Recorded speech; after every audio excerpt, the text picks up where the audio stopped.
Oh, no, no, no.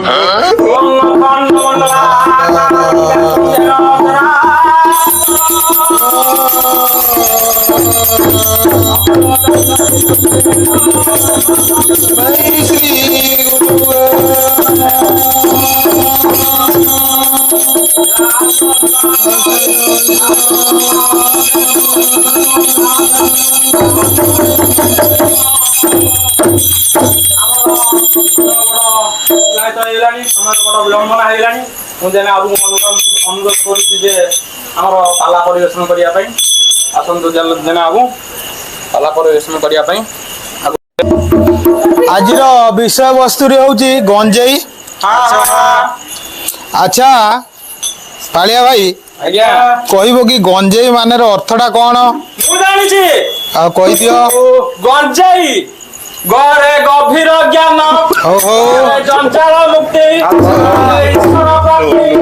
बाकी रहिला निशा निर्वाण शांति ये सब मिसिकी हला गभीर ज्ञान जंजाल मुक्ति ईश्वर प्राप्ति और निर्वाण शांति यार नामटी हूँ गंजेई।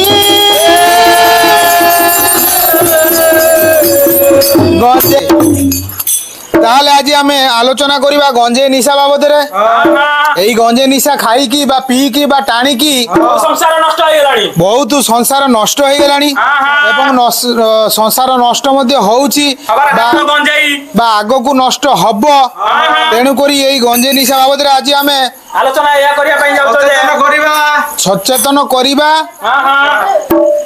सेकेंड पार्ट रे प्रथम पार्ट रे गंजेईर खराब गुण आमे आज आलोचना करवा।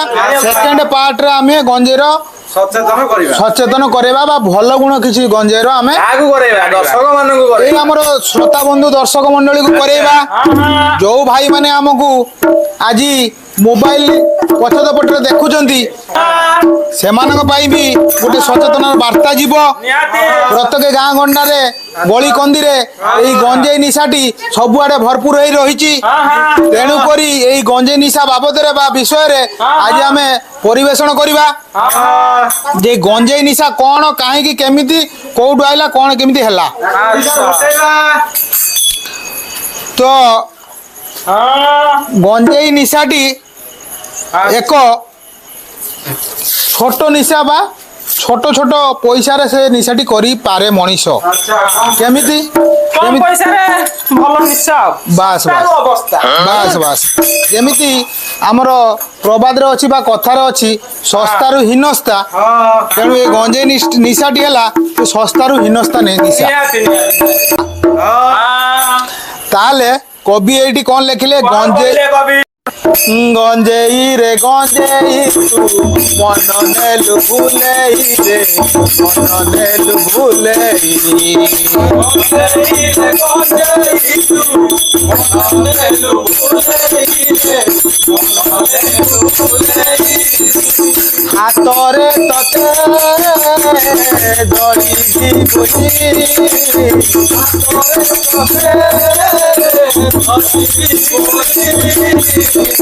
पिस्तले देवी मु तते भरई तते भरई गंजेई रे गंजेई तू मन नेलु भूलेई रे मन नेलु भूलेई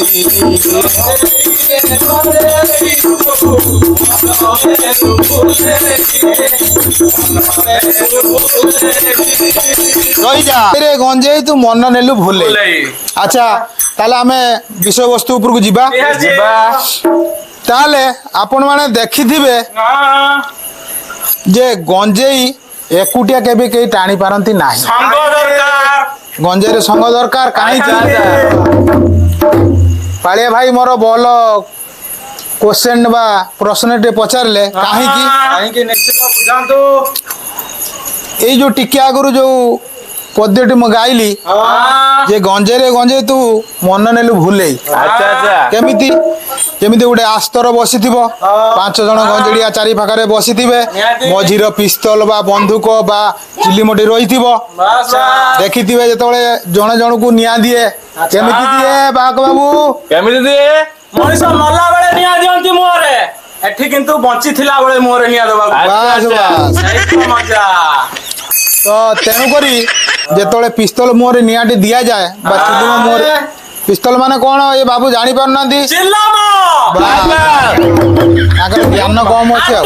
ଚିଲମ ଠାକି କମାଣ ଯାହାକୁ କୁହନ୍ତି ପିସ୍ତଲ ଆଉ ବନ୍ଧୁକ। ତାହେଲେ ଆଗକୁ ଯିବା। ତାହେଲେ ଯେତେବେଳେ ଆସର ମେଲେଇ ବସିଥିବେ ପାଞ୍ଚଟା ବନ୍ଧୁ ନିହାତି ଚିଲିମଟି ଲୋଡ କରିକି ପଞ୍ଚମୁଖେ ହରି। ଚିଲିମଟି ଲୋଡ କରି ଯେତେବେଳେ ମୁହଁରେ ଦେବେ ହଁ ହଁ ଆପଣ ଦେଖିଥିବେ। ହଁ ମୋ ଦର୍ଶକ ବନ୍ଧୁ ମଣ୍ଡଳୀ ହଁ। ଟିକେ ଧ୍ୟାନ ଦେବେ ଏ କଥା ଉପରକୁ। ନିହାତି ଗଞ୍ଜଡି ମାନେ ଯେତେବେଳେ ବସିଥିବେ ବେଶ ବେଶ। ଏଇ ଧରନ୍ତୁ ଟାଣିଲେ ହଁ ଏ ଗୋଟେ ସୂତା ମାରିଲା ପରେ ହଁ। ହାତ ଟିକି ପାସ କରିଦେବେ ରେ।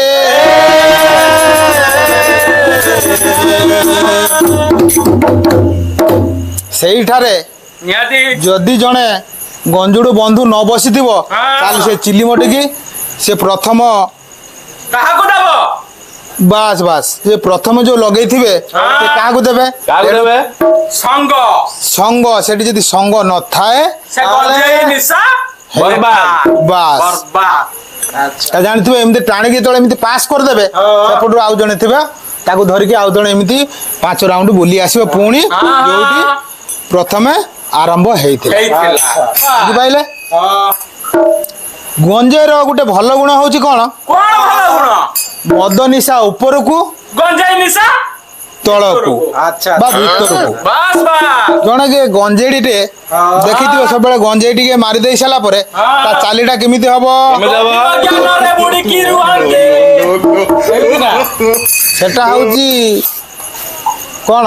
ପାଣି ନିଶା। ଦେଖିଦିନି ନା ସେଟା ହଉଛି ପାଣି ନିଶା। ଗଞ୍ଜେଇ ନିଶା ହଉଛି ଏମିତି ତଳକୁ। ସିଏ କାହାରିକି କିଛି କହିବ ନାହିଁ ରେ।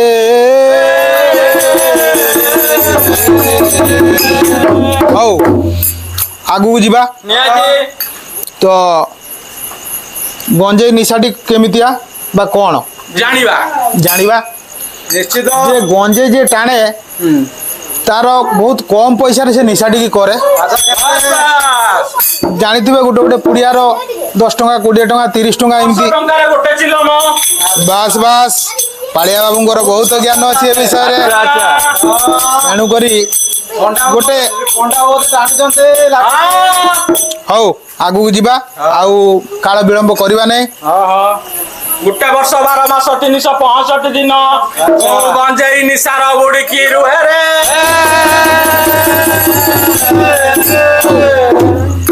ହଉ ଆଗକୁ ଯିବା ଆଉ କାଳ ବିଳମ୍ବ କରିବା ନାହିଁ।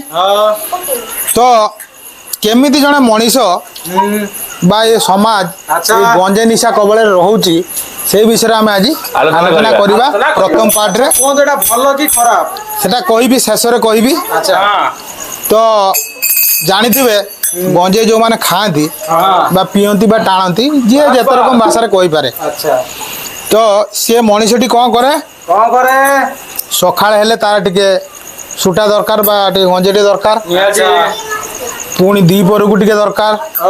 ଗଭୀର ଜ୍ଞାନ। ପୁଣି ଦରକାର ସନ୍ଧ୍ୟାବେଳେ ଟିକେ ମେଡିସିନ। ବାସ୍ ବାସ୍ ମେଡିସିନ। ତ ମୁଁ କହିଛି ଗଞ୍ଜେଇ ନିଶା ଭିତରକୁ ବା ତଳକୁ। ତ ତେଣୁକରି କେବେ କୋଉଠି ଶୁଣି ନଥିବେ ଯେ ଗୋଟେ ଗଞ୍ଜିଡିଆ ବା ଗୋଟେ ଗଞ୍ଜେଇ ଖୋର ସେ କେବେ କୋଉଠି ମାଡ଼ ଖାଇ ନାହିଁ। କାହିଁକି ନା ନିଶା ଉପରକୁ ଗଞ୍ଜେଇ ନିଶା ଭିତରକୁ। ତେଣୁକରି ଆଲୋଚନା କରିବା ଆଗକୁ। ଆଲୋଚନାକୁ ଆଗକୁ ବଢେଇବା। ତ ଦେଖିଥିବେ ଜଣେ ଗଞ୍ଜୁଡ ନିଜର ସର୍ବସ୍ୱ ବିକି ଭାଙ୍ଗିକି ଗଞ୍ଜେଇଟି ଟାଣିଦିଏ। ତଳି ତଳାନ୍ତ ହେଇଯାଏ। ପ୍ରଥମ କଥାଟି ହେଲା ଘରେ ସଉଦା ନଥାଉ କିନ୍ତୁ ତାର ପୁଡ଼ିଆଟେ ଦରକାର।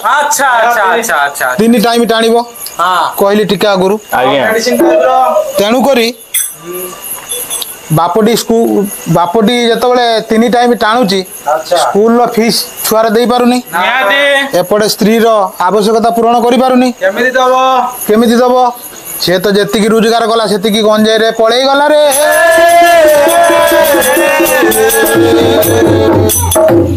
ତେଣୁ ଗୋଟେ ଛୋଟିଆ ଉଦାହରଣ ଦବା ୟା ଭିତରେ। ତାହେଲେ ଆମେ ସେ ଉଦାହରଣଟି ଉପରକୁ ଯିବା ଯିବା ଛୋଟିଆ ପରିବାରଟେ ହଁ ତାହେଲେ ଭଲରେ ସେମାନେ କାଳ ବିବାଦ କରୁଥାନ୍ତି ଭଲରେ ଚଳୁଥାନ୍ତି ହଁ ଦିନେ ଆଚ୍ଛା କଣ ହେଇଛି ଦିନେ କଣ ହେଇଛି କଣ ହେଇଛି ସେଇ ଗାଁରେ ଥିବା ଜଣେ ବ୍ୟକ୍ତି ବା ଗଞ୍ଜୁଡିଆ ବ୍ୟକ୍ତି ତାଙ୍କ ପାଖକୁ ଦିନେ ସେଇ ବାଟ ଯିଏ ଯାଉଥିବା ସମୟରେ ସେ ପିଲାଟିକି ଡାକିଲେ ସେ ପିଲାଟି ଆଉ କିଛି ଜାଣିନି ସେ କହିଲା ବୟସ୍କ ମଣିଷ ବୃଦ୍ଧ ମଣିଷ ହଁ ରହିଗଲା ବେଶ ବେଶ ସେ ବୃଦ୍ଧ ମଣିଷରେ କଣ କଲା କଣ କଲା ତା ପାଖରେ ଟାଣିବା ପାଇଁ ମାନେ କିଛି ନଥାଏ ଆଚ୍ଛା ବା ସେ ଯୋଉ ତା ଚିଲମରେ ନିଆଁ ଦେବା ପାଇଁ କେହି ନଥାନ୍ତି ସେ ପିଲାଟିକୁ ପ୍ରଥମ ଥର ପାଇଲା ପାଇଲା ପରେ କହିଲା ବାବୁରେ ମୋ ମୁହଁରେ ଟିକେ ନିଆଁଟି ଦେଇଦେ ରେ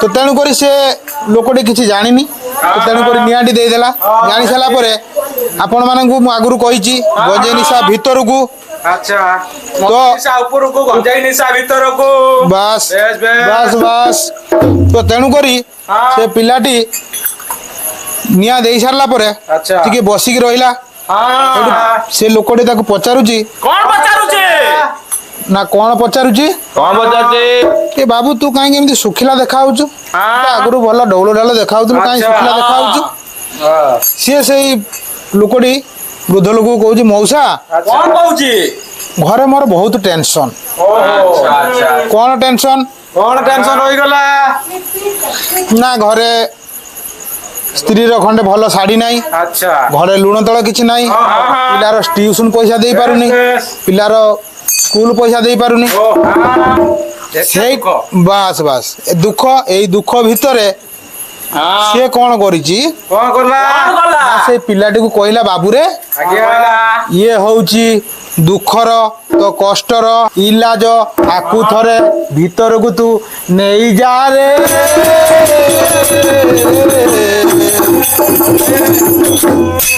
ତେଣୁ ସେଇ ବୟସ୍କ ଲୋକର କଥାଟି ମାନି ପିଲାଟି କଣ କଲା କଣ କଲା ନା ଥରେ ବିଡି ଟାଣିଲା ଭଳିଆ ଟାଣି ନେଲା ଆଚ୍ଛା ଆଚ୍ଛା ଆଚ୍ଛା ଆଚ୍ଛା ଆଚ୍ଛା ଗଞ୍ଜେଇ ନିଶା ସବୁବେଳେ କହିଛି ଭିତରକୁ ବା ତଳକୁ ତଳକୁ ସେ ପୁରା ଟେନସନରୁ ମୁକ୍ତ ଆଚ୍ଛା ଆଚ୍ଛା ହଁ ଗଞ୍ଜାମ ଝୁଳିଲେ ଆଉ ବୁଝିପାରିଲେ ଆଜ୍ଞା ଟେନସନରୁ ମୁକ୍ତ ହଁ ଏମିତି ପ୍ରତିଦିନ ସେ ପିଲାଟି ଯାଏ ଆଉ ମଉସା ପାଖରୁ ବା ସେ ବୃଦ୍ଧ ଲୋକଟି ପାଖରୁ ଏମିତି ଟାଣେ ଗଞ୍ଜେଇ ଟାଣେ 5 ଦିନ 10 ଦିନ ଗଲା ପରେ ପୁରା ବିଗିଡି ଗଲା ଆଉ ପିଲାଟି ବାସ୍ ପୁରା ବାସ୍। ସେଇ ଦିନ ଠାରୁ ପିଲାଟି ବିଗିଡି ଗଲା ରେ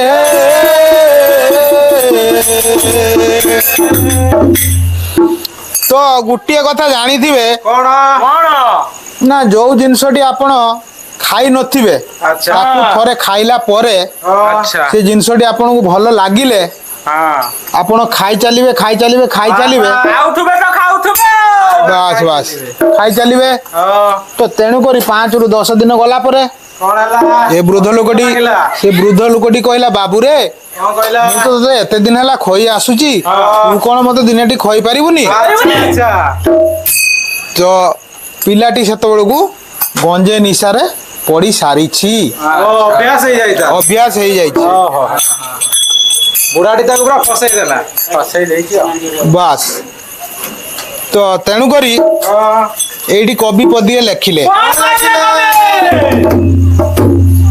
ଏ ମତେ ଫସେଇ ଦେଲା ଏ ମତେ ଫସେଇ ଦେଲା ଗଞ୍ଜେଇ ନିଶା ମତେ ଫସେଇ ଦେଲା ଗଞ୍ଜେଇ ନିଶା ଏ ମତେ ଫସେଇ ଦେଲା ଗଞ୍ଜେଇ ନିଶା ରହିଯା ତ ତେଣୁକରି ପ୍ରଥମେ ଯେତିକି ରୋଜଗାର କରେ ଅଧା ରୋଜଗାର ତାର ପଳେଇ ଯାଏ ଗଞ୍ଜେଇ ଟାଣିବାରେ ଆଉ ଅଧା ରୋଜଗାରରେ ତା ପରିବାର ପ୍ରତିପୋଷଣ ହୁଏ ନାହିଁ ତେଣୁ ଦିନକ ପରେ ଦିନେ କଣ ହେଇଛି କଣ ହେଇଛି ପ୍ରଥମେ ଘରର ଯାବତୀୟ ସାମଗ୍ରୀ ହାଣ୍ଡି କଳସୀ ମାଠିଆ ସବୁ ବିକ୍ରି କରି ଗଞ୍ଜେଇ ଟାଣିବାକୁ ଲାଗିଲା ପିଲାର ଟିଉସନ ଫିସ୍ ଦେଇ ପାରିଲା ନାହିଁ ଯେତିକି ବି ଦଉଥିଲା ଆଗରୁ ଏବେ ଟୋଟାଲି ବନ୍ଦ ହେଇଗଲା ସବୁ ଜିନିଷ ବାସ୍ ବାସ୍ ତ ସବୁ ପଇସା ଗଞ୍ଜେଇରେ ଗଲା ସବୁ ପଇସା ଗଞ୍ଜେଇରେ ଗଲା ବାସ୍ ବାସ୍ ନଷ୍ଟ ହେଲା ବୁଢାଟି ନଷ୍ଟ କରିଦେଲା ଆଉ ନଷ୍ଟ ହେଇଗଲା ହଁ ହଁ ବାସ୍ ବାସ୍ ନଷ୍ଟ ହେଇଗଲା ପରେ କଣ ହେଲା ଜଣେ ଦେଖିବେ ହଁ ମୋ ସୁଧୀଜନ ମଣ୍ଡଳୀ ବାସ୍ ବାସ୍ ଏଇଠି ଲକ୍ଷ୍ୟ କରିବେ ଆଚ୍ଛା ଯେ ଜଣେ ଯଦି ନଷ୍ଟ ହଉଛି ଆଚ୍ଛା ତାକୁ ଆଉ 5 ଜଣ ନଷ୍ଟ କରିବେ ହଁ ଏବଂ ଜଣେ ଯଦି ନଷ୍ଟ ହେଇଯାଇଛି ହଁ। ସିଏ ଚାହିଁବ ମୁଁ ଆଉ 5 ଜଣଙ୍କୁ ନଷ୍ଟ କରେ କିଆ ପାଇଁ ହଁ କଣ ପାଇଁ କରେ କଣ ପାଇଁ କରେ ଜଣକୁ 5 ଜଣ ନିଶା ଭାବ ବିନା ଭଜନ ପ୍ରଭୁଙ୍କୁ ନିନ୍ଦା ଆଚ୍ଛା ଆଚ୍ଛା ବିନା ଗଞ୍ଜେଇ ପ୍ରଭୁ ଶିବଙ୍କୁ ନିନ୍ଦା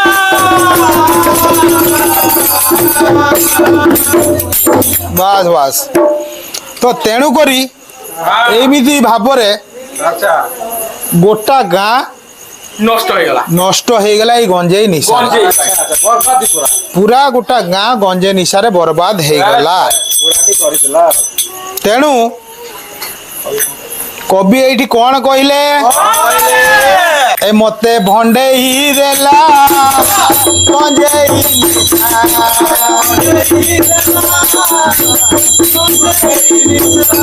ଏ ମତେ ଭଣ୍ଡେଇ ଦେଲା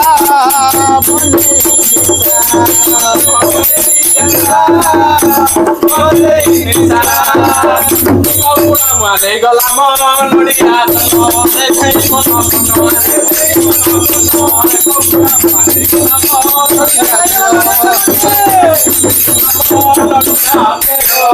ରହିଯା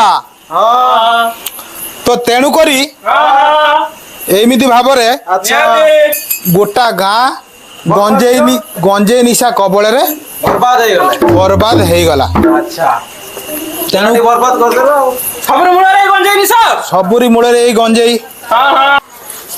ଏଇ ଗଞ୍ଜେଇ ନିଶା କବଳରେ ଆଜିକାର ସମାଜ ପୁରା ଆଜିକା ଯୁବ ସମାଜ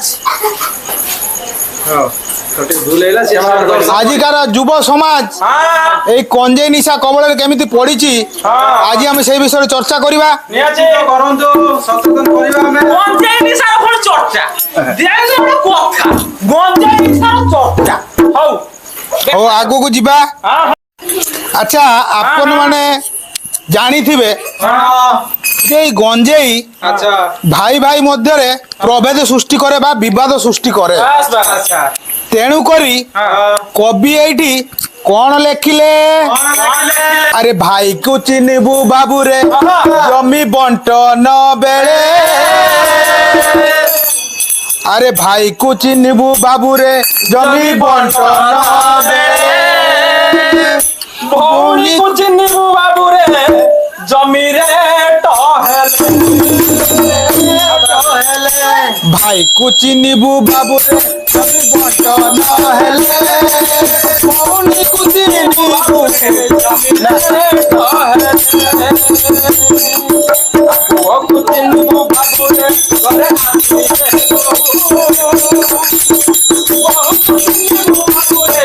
ଆଜି ବଡ଼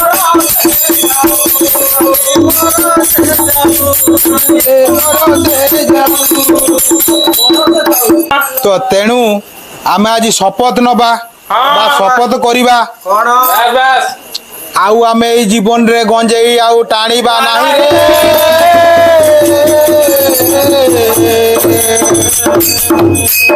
ତେଣୁ ଏଇ ପାଲା ମାଧ୍ୟମରେ ଆମେ ସମାଜକୁ ସଚେତନ କରିବା ଏଇ ବାର୍ତ୍ତା ଦେଲେ ବା ସଚେତନ କରେଇଲେ ଯେ ଆମେ ଟାଣିବା ନାହିଁ ବା ଅନ୍ୟ କାହାରିକୁ ଜଣେଇ ଦବା ନାହିଁ ତେଣୁ ଶେଷରେ କବି ଏଇଠି କଣ କହିଲେ ନ ଟାଣିବା ପାଇଁ କଣ କହିଲେ କଣ କହିଲେ କୁହନ୍ତୁ ଦେଖିବା ରେ ବାବୁ ରେ ଗଞ୍ଜେଇ ତୁ ଟାଣିବୁ ନାହିଁ ରେ ବାବୁ ରେ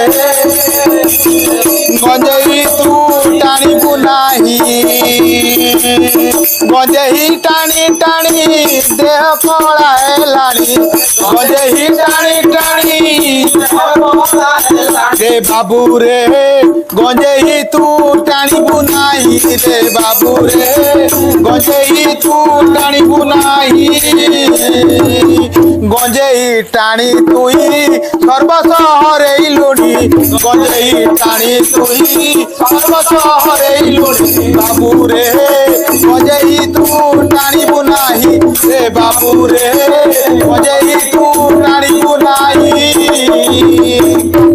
ତେଣୁ ଆଜି ଆମେ ଶପଥ କରି କହିବା ଶପଥ କଲେ ତ ଆଗକୁ ଆମେ କେହି ଗଞ୍ଜେଇ ଟାଣିବା ନାହିଁ ନିହାତି ଶପଥ ବା ଆମ ଆଖପାଖରେ ଲିଖା ଥିବା ଲୋକମାନଙ୍କୁ ଟଣେଇ ଦବା ନାହିଁ। ତେଣୁ ଏଇ ଭିଡ଼ିଓ ମାଧ୍ୟମରେ ଆମେ ସମସ୍ତ ଦର୍ଶକ ବନ୍ଧୁମାନଙ୍କୁ କହିବାକୁ ଚାହୁଁଛୁ ଯେ ଆଗକୁ ଆମେ ଏଇ ଗଞ୍ଜେଇ ଆଉ ଟାଣିବା ନାହିଁ କି କାହାକୁ ଟଣେଇବାକୁ ଦେବା ନାହିଁ। ଏଇ ସଚେତନ ବାର୍ତ୍ତାଟି ଘରେ ଘରେ ଯାଇ ପହଞ୍ଚୁରେ।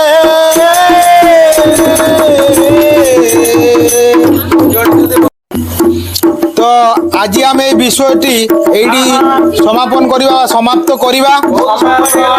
সময় বহুত অতিবাহিত হয়ে গলানি তেণু আউ বাস বাস তেণু করে আজি আউ বেশি দূর নবা নেই এইটি সমাপ্তি করিবা এবং শপথ করি কহিবা যে গঞ্জেই আজি ঠারু আমি কেই টাণিবা নাই রে।